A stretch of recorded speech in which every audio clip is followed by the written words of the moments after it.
In breaking NBA news, James Harden has officially forced his way out of the city of brotherly love and is on his way to team up with Russell Westbrook, Kawhi Leonard, Paul George, and the Los Angeles Clippers. This trade is massive, but will it push the Clippers over the edge and give them a championship? Here are three things to consider whether or not the Los Angeles Clippers are actually championship bound. The first thing to think about is age. Among superstars, James Harden, Russell Westbrook, Paul George, Kawhi Leonard, the average age is around 33, 34 years old. In today's day and age, organizations are driven by young talent, and this team is definitely long in the tooth. As we know, these players are traditionally marred with injuries and have a hard time being available for the playoffs. We've seen it with James in Brooklyn. We've seen it with Paul George throughout his entire career. And unfortunately, it's something you have to consider when thinking about the odds for the Clippers to become a championship caliber team. Second reason is chemistry. We know that super teams routinely fail when LeBron James isn't part of the mix. Think back to the Lakers team with Karl Malone and Gary Payton in 2003.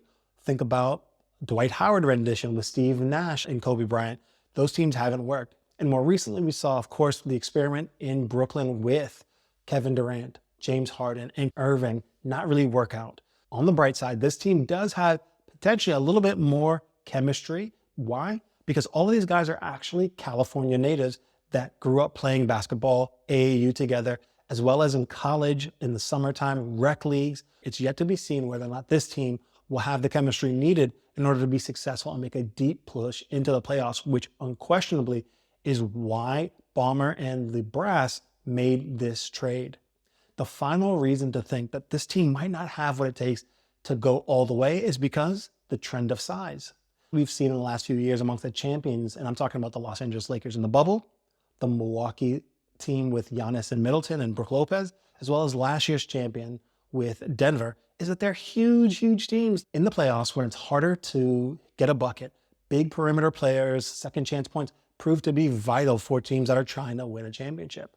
Now, we all fell in love with small ball because Golden State Warriors showed that you can win a championship if you've got Steph Curry. Will this team that is now a little bit smaller, a little bit slower on defense, and certainly a little bit older, be able to do what it takes to make a serious playoff push? Well, in the West, that's going to be really tough. Because of age, because of a lack of chemistry, and because of a lack of size, I'm not sure if this is the push that the Clippers need in order to make it a championship run. But what I can tell you is that things have just gotten a lot more interesting in the NBA. The 76ers have a lot less talent now that James Harden and PJ Tucker have left. And you really have to feel for Joel Embiid, who yet again sees another high-profile teammate leave him in the dust.